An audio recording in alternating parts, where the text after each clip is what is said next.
ይሄ ከኋላ የምታዩት የአምበርቾ ተራራ 777 ስቴርስ አሉት እና ዛሬ ይሄንን መውጣት ይቻላል ወይ አይቻልም የሚል ቻሌንጅ ነበር የወሰድነው።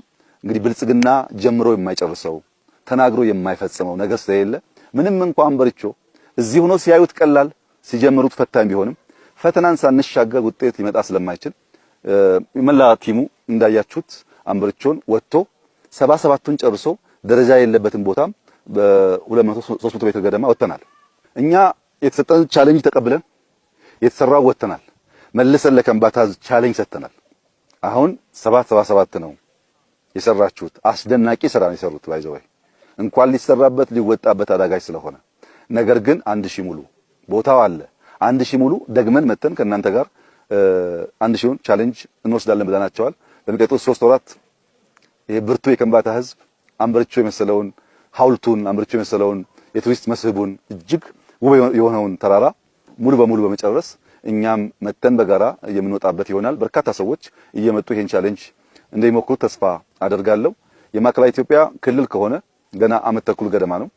የክልል ቁመና ይዞ ራሱን አደራጅቶ ያሉበትን ችግር ፈትሾ አሁን ወደ ልማት እየገባ ያለበት መንገድ ተስፋ ሰጪ ነው። በየሄንበት በርካታ የልማት ጥያቄዎች ህዝቡ አንስቷል። በተለይም መሰረተ ልማት ስራዎች በሚመለከት የመንገድ ስራዎች በሚመለከት የተነሱ ጥያቄዎች አሉ።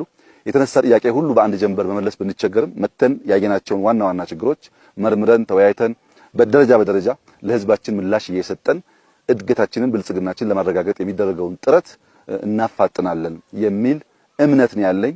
በነበረን ጊዜ በነበረን ቆይታ እጅግ ከፍተኛ ደስታ ተሰምቶኛል። አርሶ አደሩን ለማየት ታድለናል። እርሻ አይተናል። ሌማትና ከቀርከሃ አንጻርም ለየት ያሉ ነገሮች አይተናል።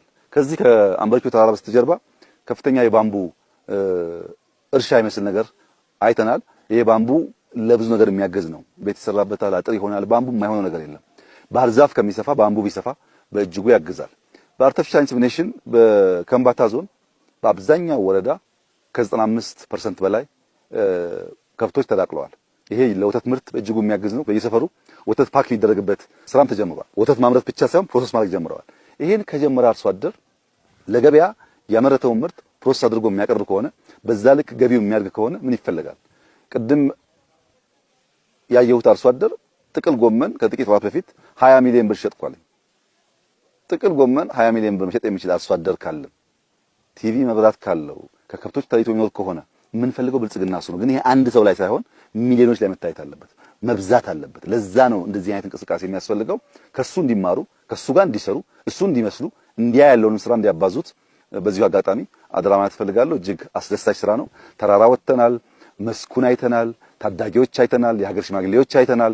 ይሄ ሁሉ ነገር በቀላል የምንወስደው ስላልሆነ እጅግ አድርጌ ላመሰግን ፈልጋለሁ። ለነበረን ጊዜ፣ ላደረጉልን አቀባበል፣ ለጅምር ስራዎች ይህ ጉዳይ እንዳይቋረጥ እንዲበረቱ፣ እንዲተጉ ተሰናስለው ደግሞ የኢትዮጵያ ብልጽግና መሰረት እንዲጥሉ አደራ ማለት ፈልጋለሁ። የክልሉ አመራሮችም የተጀመረውን ስራ ከህዝባቸው ጋር በመሆን አጠናክረው እንዲቀጥሉ በዚሁ አጋጣሚ ላሳስባቸው እወዳለሁ። እጅግ አድርጌ አመሰግናለሁ።